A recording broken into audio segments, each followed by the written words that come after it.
Hey, real quick, just wanted to talk to you today about uh, one of if not the top reason why I think Christian professionals are dealing with or have or experience a lot of like anxiety and depression and a lot of those types of things. I don't mean clinical. I'm just talking about states of sometimes you feel like that. Just feelings, not clinical. Obviously, if it's clinical, you need to go see a therapist and all of that. But talking about just just general anxiety, things of that nature. I looked up the definition of professional, and it says the first definition is relating to or belonging to a profession. The second definition means engaged in a specified activity as one's main paid occupation rather than as a pastime. So two reasons why I think Christian professionals deal with a lot of anxiety, depression, a lot of just, it's hard. Because first reason, you're a professional. So you are engaged in, as it says, let me read it again, a person engaged or qualified in a profession, meaning number two, definition number two, engaged in a specified activity as one's main paid occupation rather than as a pastime. So for us Christian professionals, most of us, many of us, and even non-Christians, but Christian professionals are my target audience, we are engaged in this one thing more often than not as our main source of income, as our main activity, that is not a hobby, and so we engage in that, and then we have church on the side. And so a lot of times we don't have time or the mental bandwidth, the mental capacity to start a side business, start a side hustle, things of that nature. And so we're depending on this one main thing to handle the needs of our households and all of that stuff. And so we devote a lot of time, I know it's a lot different now, but even back in the day, I spent a lot of time, I might have one or two choir rehearsals in the week, because I was a musician. You had choir rehearsal, you had praise team rehearsal, you had Bible study, you had, prayer, corporate prayer, you have, all of this stuff. And there was really no time, because then you have your kids, you have your wife, you got to spend time with your kids, you got to spend time with your wife, you got to spend time working on your, you spend 8 hours a day at your job, working on that. And then you spend, 8 hours or less, I won't say or more, 8 hours or less sleeping. And so where do you have time? Where are you supposed to have time to be able to go and figure out and devote the time, the requisite time necessary to start up some type of business or something like that?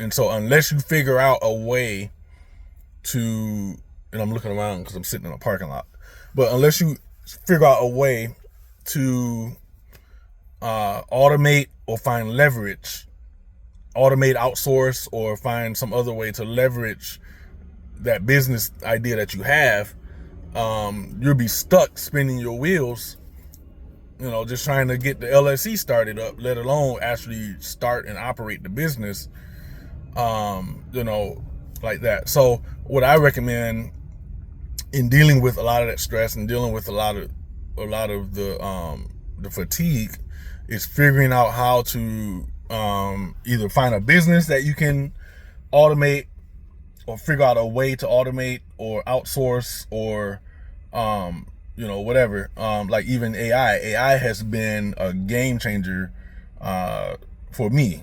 I don't use AI to make my blog posts per se, but it does help me to organize them.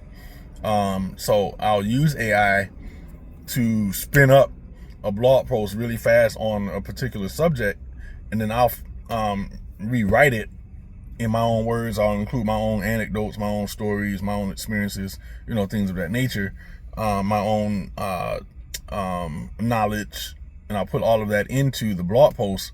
But the AI has actually spinned up or created the structure. So that's just one example. At our church, because I'm a pastor, I use a service called Upwork to be able to get to outsource some of the tasks that I don't have time, or they're not urgent or important tasks that I need to be handling. I'll outsource that to someone. So if you are a Christian professional, it's not good for us to depend on one source of income. Even the Bible tells us not to do that. I think there was a verse in Ecclesiastes where it talks about having several ships going out to sea, providing income. I might be misquoting that, but if I'm not mistaken, like I said, I didn't research for this video. I just jumped on real quick. And so the second thing that causes us a lot of anxiety is the fact that we are Christians. So being a Christian professional, first of all, the professional part causes us to be anxiety, and we're stressed out because we're dependent on one source of income, and we don't have time, a lot of us, because we're attending church, to really spin up other businesses per se.